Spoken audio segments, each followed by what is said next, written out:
The Pottokas are a unique breed due to their antiquity and purity. They are in danger of extinction. A group of them lives on the hillsides of the Gredos mountain range within Spain's central system. The Welsh equine ethologist Lucy Rees has put all her passion into studying and understanding this animal's behaviour. Her work is unique in Europe.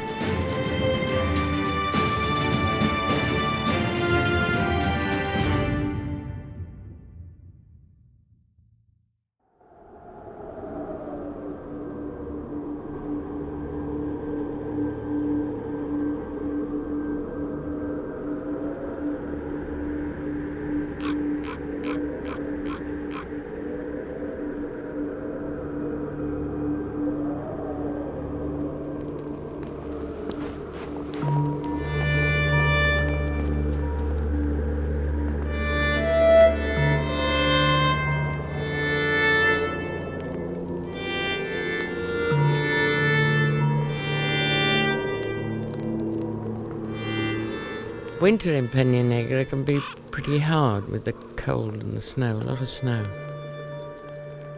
Some of the groups of Pottokas go down to the woods to where there's more food and more shelter.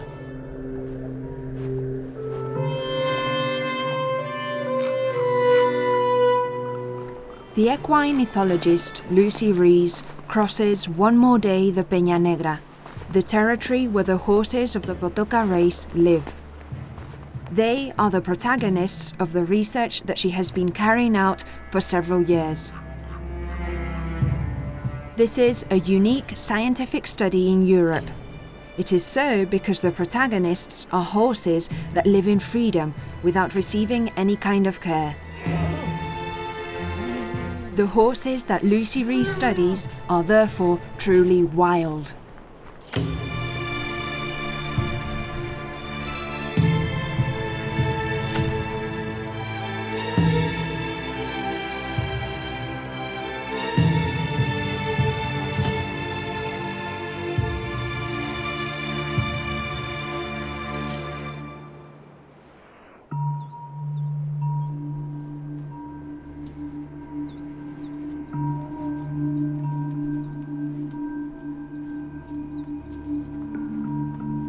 I chose Pottokas for this because they are a very ancient race, and they seem to be the purest of what was an Ice Age population that went across the whole of the Iberian Peninsula, the northern part.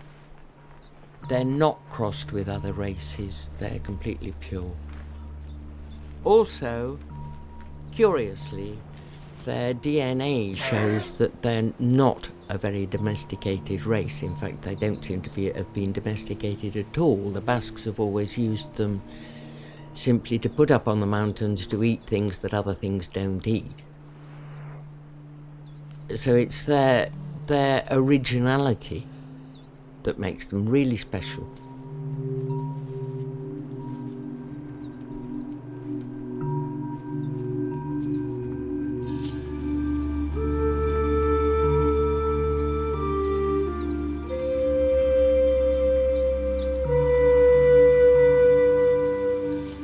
Belts belongs to this small group, an unmistakable male because his left ear is missing. He lives with several females of a similar age. Belts is young, but he still has a lot to learn. And he's about to learn a lesson about respecting the mares of others.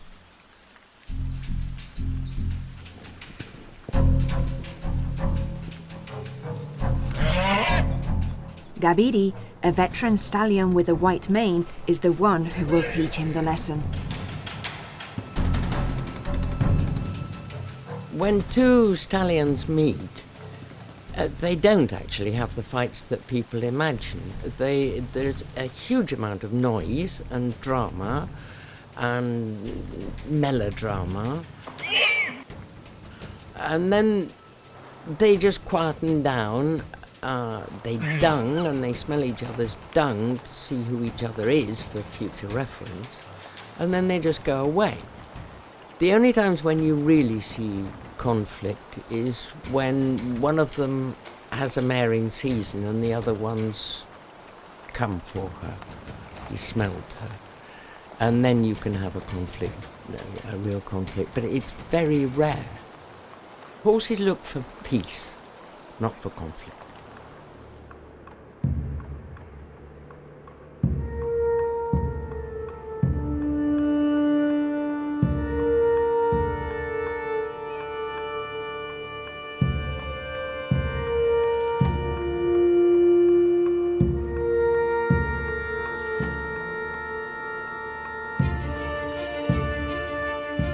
I started this project because there isn't anywhere now in Europe where you can see real wild horses without any human interference at all. They don't get fed in the winter. I don't take the colt foals away.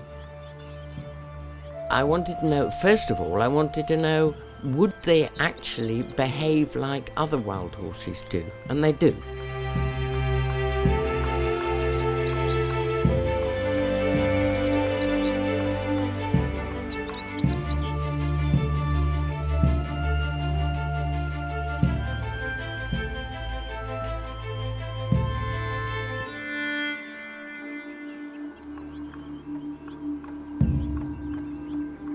I like Peña Negra for this project, particularly because it goes high, it goes low, there's snow, there's wood, there's different environment, and also it's big enough. It's very varied, and I was interested in how different groups are going to put themselves in different places and what effect that's going to have.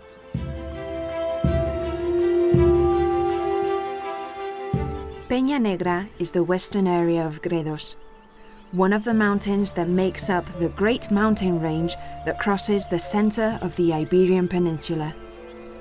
Around its summit, nearly 1,500 meters of altitude, a varied natural environment of enormous biodiversity spreads out.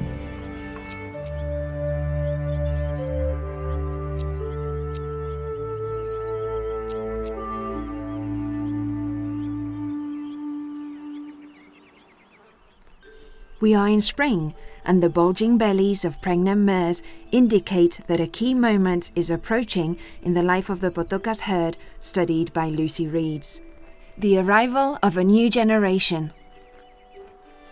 Delivery is a delicate moment also because future mothers know they are especially vulnerable, although this is not the only reason why they are separated from the group. We don't ever see births because they happen at 3 o'clock in the morning and the mare separates herself to be alone so that she can have the first time with her foal and form a good maternal bond with him. His life depends on that, so we don't see it.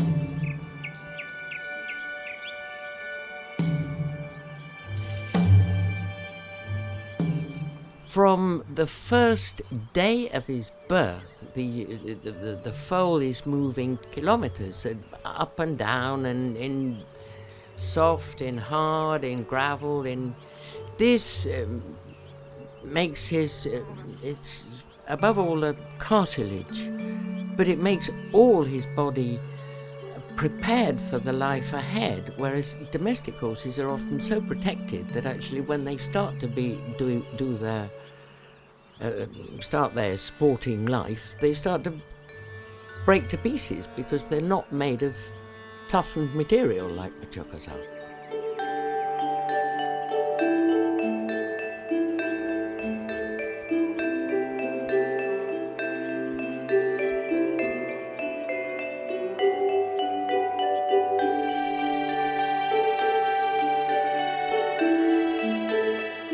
foal has to learn a huge amount in a small space of time. He has to learn to distinguish between plants, to distinguish between all the members of his group, to know how to behave in that group, to know where to go, to know... he's just got masses of stuff to learn, again, compared to a domestic horse.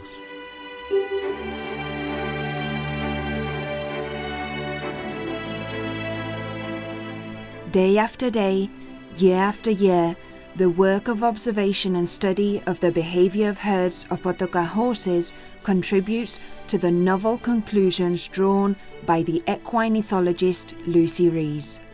Also, their natural behaviour often gives me ideas of how to do more natural forms of training. For instance, the foal, when he wants to stop his mother and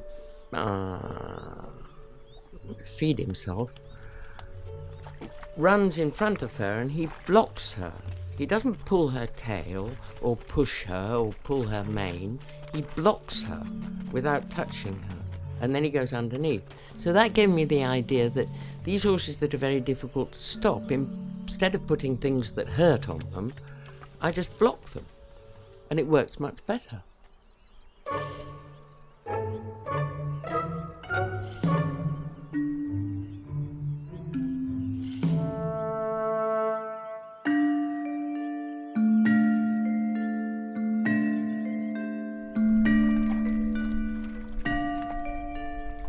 The security provided to the foal by the herd allows them to be more and more audacious in their explorations and games with other foals, which sometimes leads them to face stressful situations. This foal has just discovered that he has lost sight of his mother. He has gone after a playmate, drifting too far apart, and he does not know how to get back to her, who does not seem to be nearby looking for him either. During the first week or maybe 10 days, it's the mother who calls the foal back to her. She's preoccupied for his safety.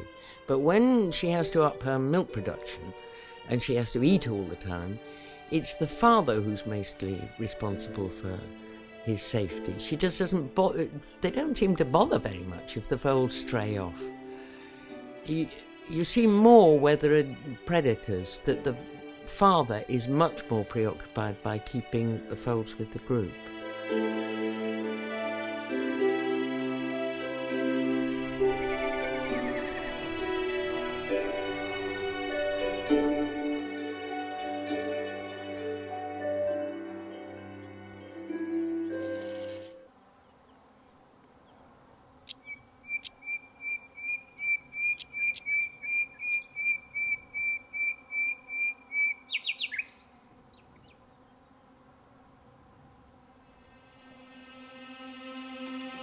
The young male, again, has already perceived the irresistible smell of a female in heat and heads towards her with determination. Aranta is the young mare who is emitting such smell. The zeal of mares lasts around 5 days, but it's only at the end of that period when females are really ready for the ovum to be fertilized. Until then, they will not accept males, and they will let them know resolutely and conclusively.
Ekain's obstinate insistence and Aranta's no less tenacious refusal, a rough game that can last hours is only interrupted by sheer fatigue. A truce that both use to have something to eat and recover strength before Ekain decides to start the next round. How they form their groups, how the stallions behave. It's really important that we have a good base in understanding this, so that we realise that domestic horses are half of them are half crazy, really. This is not natural behaviour that they show. Domestic horses are much more altered. Their behaviour is much more altered by the situations in which we put them than we think. So we draw bad conclusions. We've got to know what natural behaviour is to know what unnatural behaviour is. I don't cure their wounds. And up to now, they've cured themselves perfectly. I think that shows what little stress they have. We don't realise how stressed animals cure themselves much more slowly. If one of them hurts himself or is so ill that he's going to die if I don't interfere, I will interfere. But I'll take him away so that from the point of view of the population he's died. But I'm not going to let him die.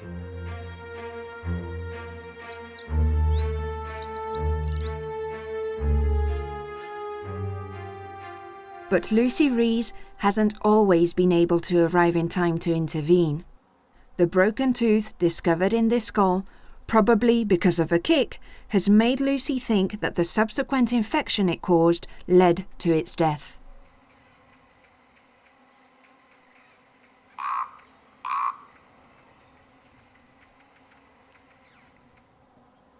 Right now, Ekain isn't thinking about the risk of a wound, because he's fully occupied trying to get Aranta to accept him. At least he will keep trying with all his passion. An older stallion would show more patience, even more gentleness with the female, but Ekain behaves like this because he's too young and has too much passion.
An absolutely distressing situation that all foals living in Peña Negra will have to face is loneliness.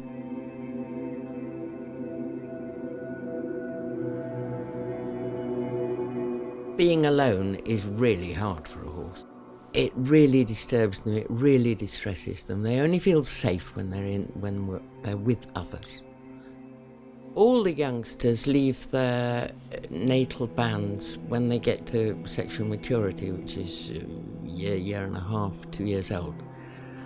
And this is really hard for them. They've got to leave everybody they know and try to insert themselves in another band or find friends or whatever.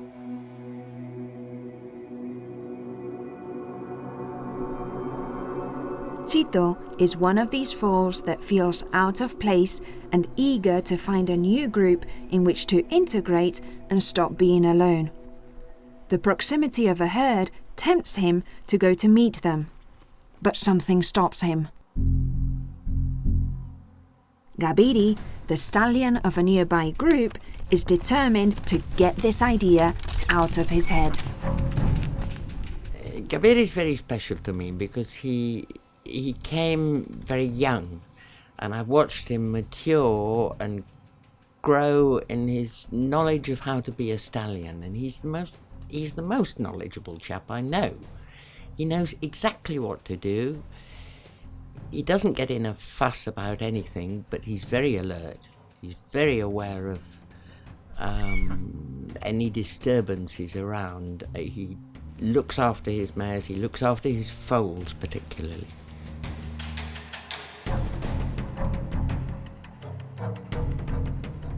Gabiri demonstrates his experience and his tempered nature by dissuading his grandson Tito from going ahead.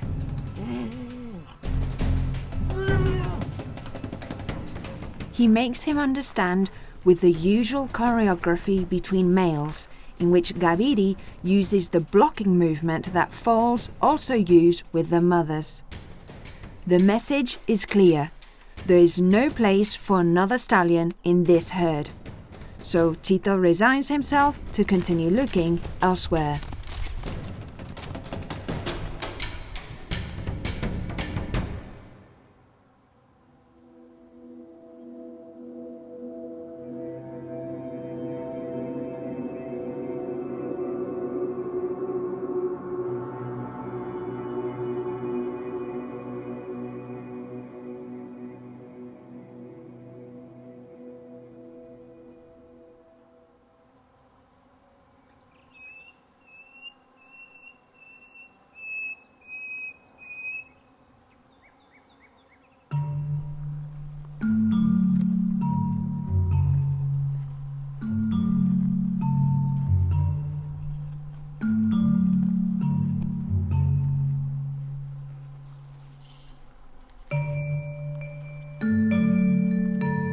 The colts, the young males, normally form little groups together where they go around playing.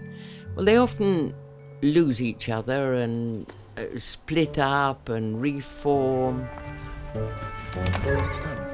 In this population, the fillies, the young females, tend to join them more than the established natal bands. I think because the established natal bands are all quite big now and it's difficult for them to insert themselves, so they go off with the boys and they go around now with one boyfriend, now with another boyfriend. They keep changing and then they settle down more and more with one until that becomes their stallion. As the years pass, he begins to be a stallion. He doesn't have to fight for them. That's a mistake entirely that people think.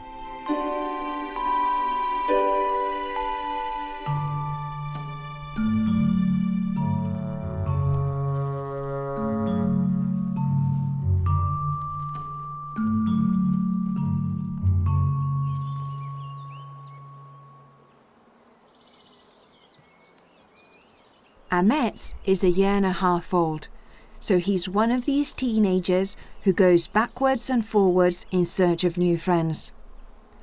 Not long ago, he was in a group with Belts, the stallion without an ear. Ahmet has smelt the presence of his old friend and heads towards him anxious to be accepted by him again. But something has changed. Belts now lives with several mares, consolidating his own herd.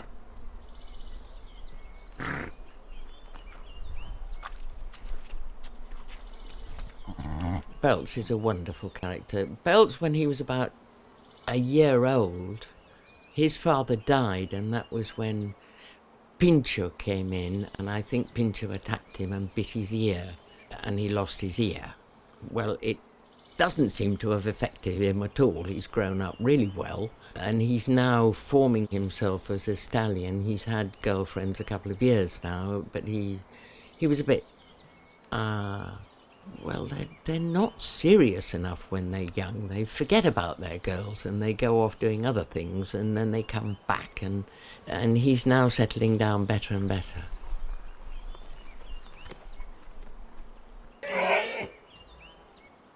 a gesture from the distance was enough for Belts to convince his old buddy that there's no place for another male there. Amets has no choice but to resign himself and continue walking through the forest in search of another group where he's finally accepted.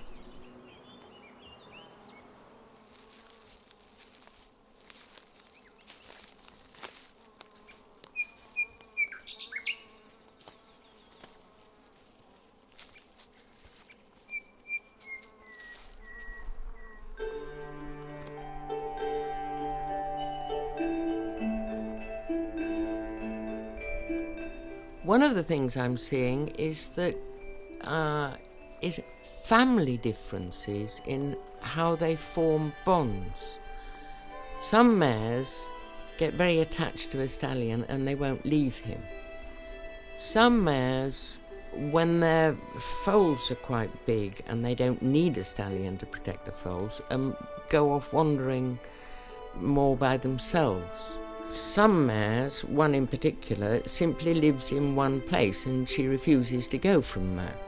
If one stallion comes, she lives with him, and if another stallion comes, she lives with him. And if nobody comes, then she lives with her family. And her family adore her. She's still got quite old youngsters with her. They don't go from her.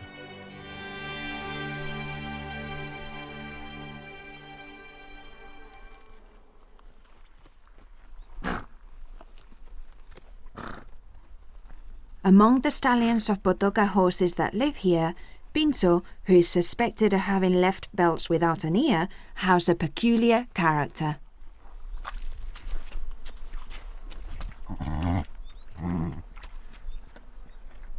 Pincho's a bit different from the others because he wasn't actually brought up in a wild herd. So he didn't have a father to teach him how a stallion should behave. I don't know whether it's Pincho's character, his genetic, or it's this lack of social education from his father, but he was much more aggressive when he started to be with mares. And he was much more careless too. He kept losing them all the time and then getting terribly excited. He's got better as time has got on. But I think I see a lack of parental guidance there. The colt foals normally are fascinated by their fathers and they spend a lot of time following them around, imitating them, learning how you should behave when you're a stallion, and he didn't.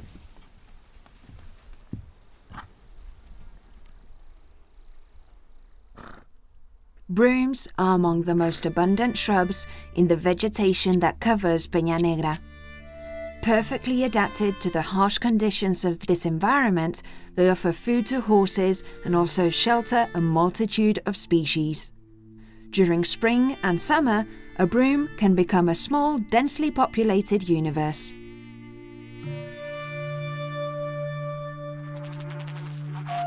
Its highest branches are climbed by grasshoppers to feed.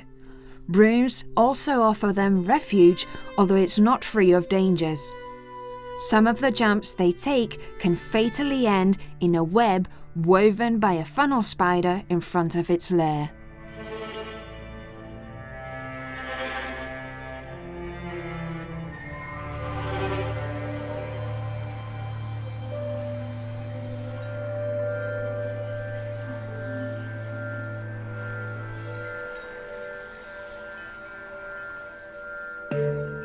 This kind of bush cricket is really well adapted to life in the broom. Stahl's saddle bush crickets are insects that are typically in mountainous habitats, who find in these bushes all they need to live and reproduce themselves. The sac that females have at the end of their abdomen is a spermatophore. The male has produced it and put it there during courtship as a kind of bridal gift. It contains nourishing substances that will feed the female and sperm that she will absorb to fertilize her eggs. A sack full of food is irresistible to other neighbors. But this bush cricket knows how to make it clear that she does not intend to share. It's a gift for her and only her. Once the fertilization is complete, the female bush cricket descends to the ground where she buries her eggs with the aid of her ovipositor, the enormous stilletta that only the females have at the end of their abdomen. The base of the broom is not just a good place for the new generation of bush crickets to be born. It is also a refuge for Iberian scorpions to rest during the day. These nocturnal hunters, endemic to the Iberian Peninsula, retire to shady places during daylight hours. And here they remain quietly, provided that no one bothers them. The bite of a scorpion is not mortal for a horse like Pinto, but if it injects its poison into the nose, inflaming it, it can kill it by suffocation because horses do not breathe through their mouths.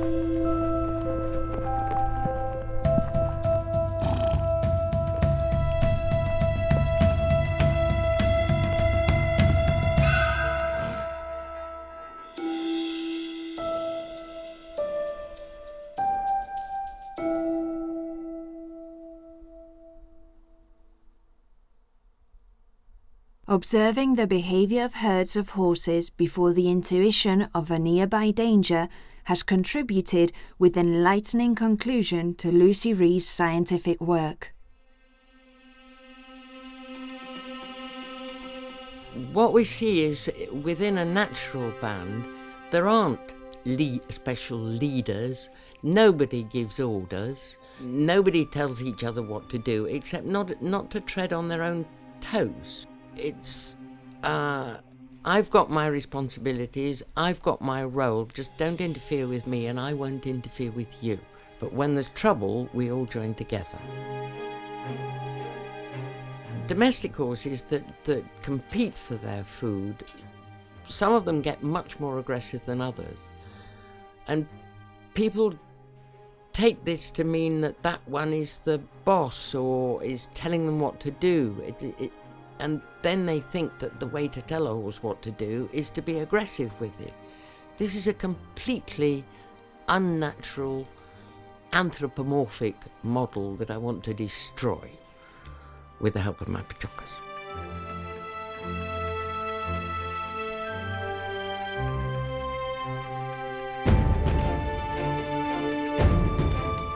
They are, of course, prey animals, and their reaction when they're attacked, or when they think they might be attacked, is all grouped together and they run together like little fishes or something. But nobody is actually telling them to do it. If anybody gets left out, then they get eaten. Nobody asks who's the commander fish in a group of fish, or the commander pigeon in a group of pigeons, and there isn't a commander horse in a group of horses either. It's just join together and do what everybody else is doing.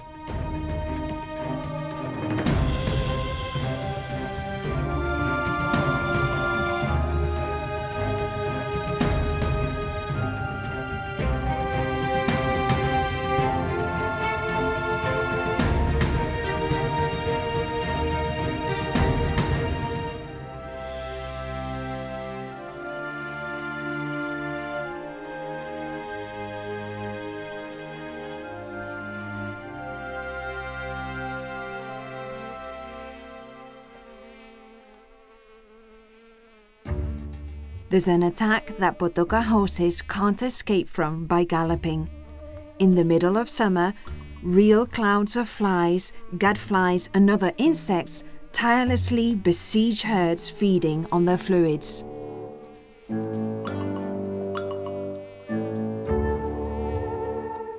Evolution has endowed horses with manes and tails, which, although they are effective weapons against these annoying intruders, they are not at all final.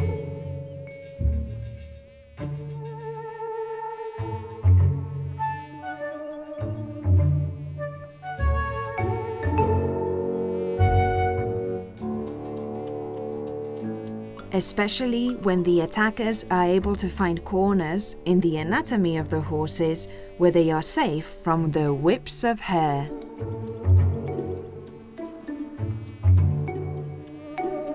But desperate times call for desperate measures. In order to get rid of the insidious voracity of insects, Pottokas manage to use what the environment offers them when they cannot manage by their own means.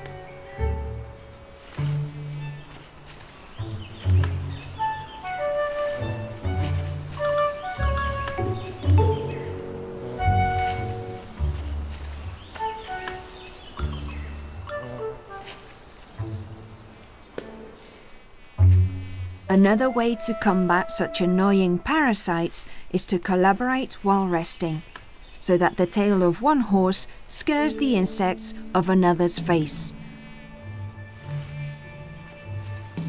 In the case of this newly formed couple, standing head to head is useful for other things that are even more important for a young horse. Both are 2 years old. They are consolidating their relationship, and placing themselves like this allows them to soak up the smell of the other, strengthening in this way the ties that are bonding them.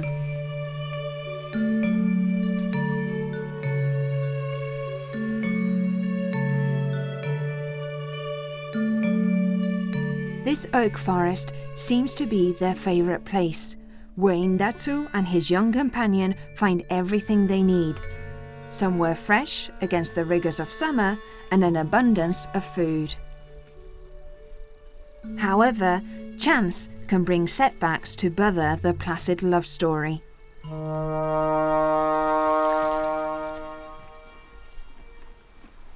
During their wanderings in search of food, a couple of mares approach them.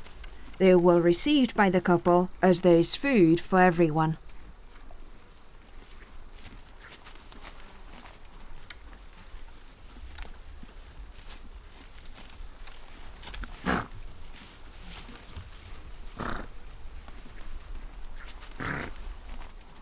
The group is alerted given the bustle of neighs and broken bushes.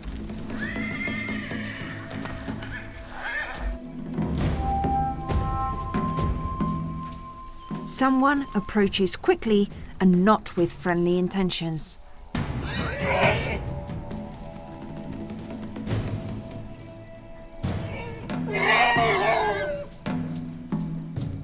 It is Belts, the male without an ear, and he does not seem willing to tolerate this situation.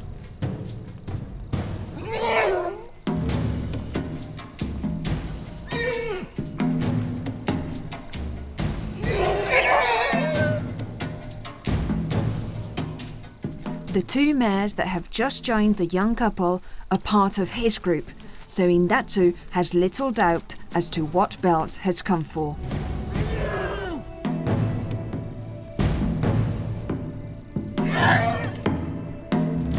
But he also has something to defend, his stallion status and the mare that he's with.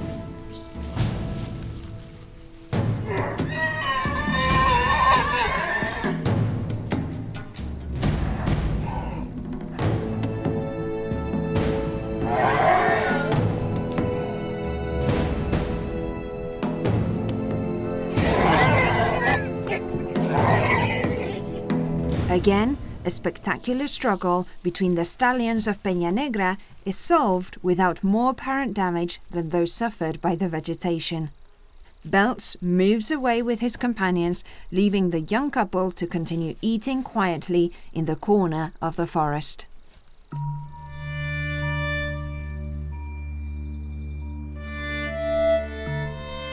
Pottokas in particular eat a much wider range of plants than domestic horses.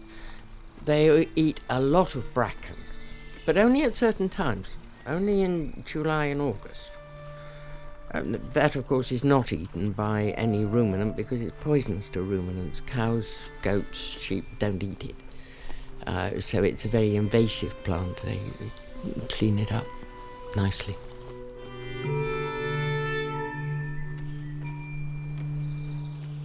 Lots of people think that they know which plants to eat to cure themselves of wounds and things. I don't know whether that's true. I want to find out whether it's true. It's certainly true that we have a lot of medicinal plants, like thyme, espliego, which is a kind of lavender, brambles too when they're old, various other things. I don't really know what the incidence of them, whether they choose them more when they've got a wound or not, and I'd like to be able to show that. What is certainly true is they can heal themselves of very serious wounds faster than a vet can.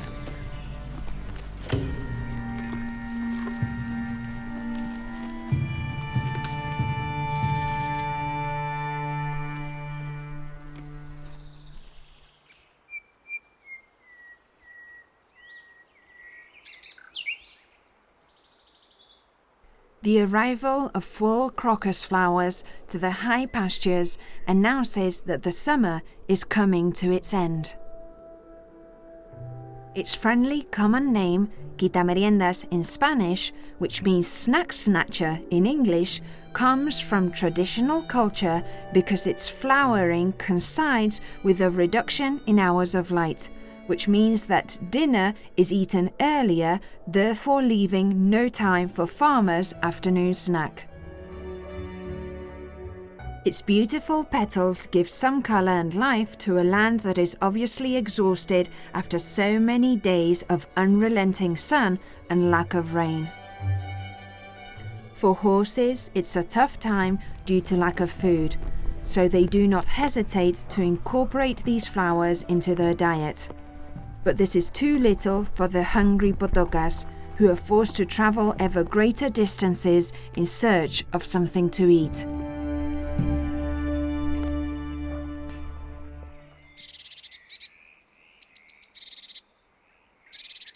However, in the chestnut trees and oaks that shade them, an authentic manna is brewing, which they will soon take advantage of.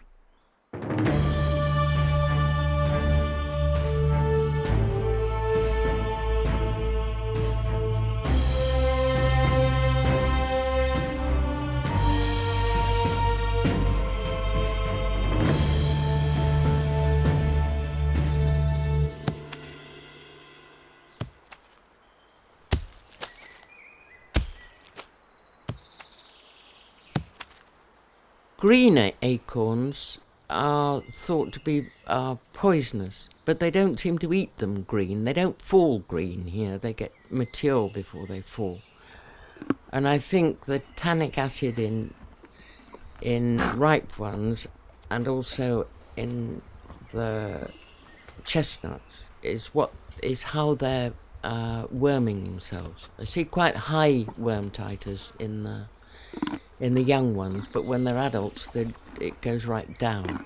I also find that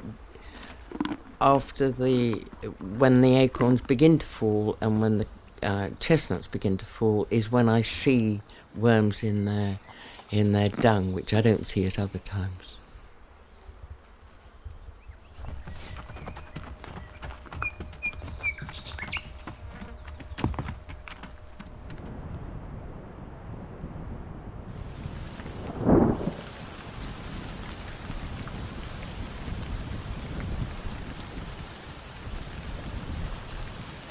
the first rains of autumn have returned some greenery to the grasslands and a little relief to the herds of Pottokas.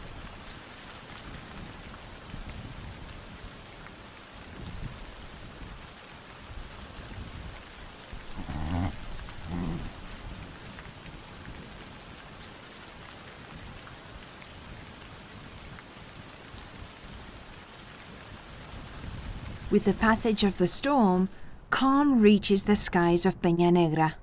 But this does not occur on the ground. Equine, the stallion, comes racing to recover a mare that has approached another herd.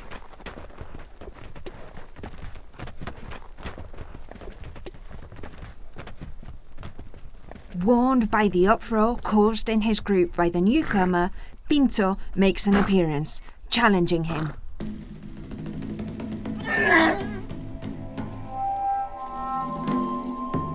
Both stallions are set to settle what seems to be a fight that comes from old. The mare Equine had come for had already been in Pinto's group before. But some time ago she decided to abandon him shortly after some mastiffs killed her newborn foal.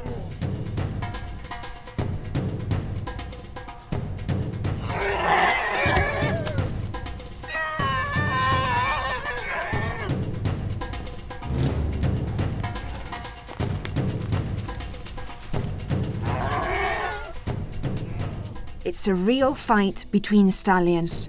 Two superb males overflowing with energy and even strength who do not become afraid by the harness the challenge is acquiring.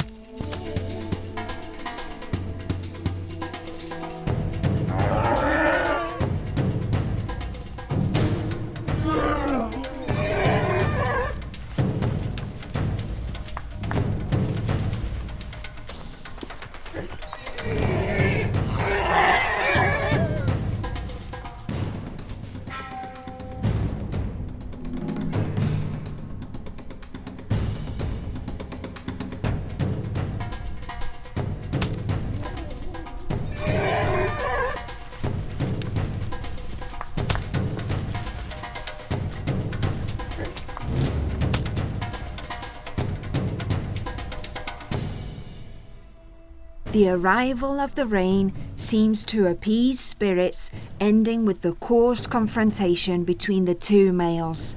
Equine has withdrawn, followed by his companion, and calm is restored in Pinto's group. Life goes on for the herds of the Pottoka horses of Peña Negra, studied by Lucy Rees. A life of freedom that only follows its own nature and the pace marked by the cycle of the seasons.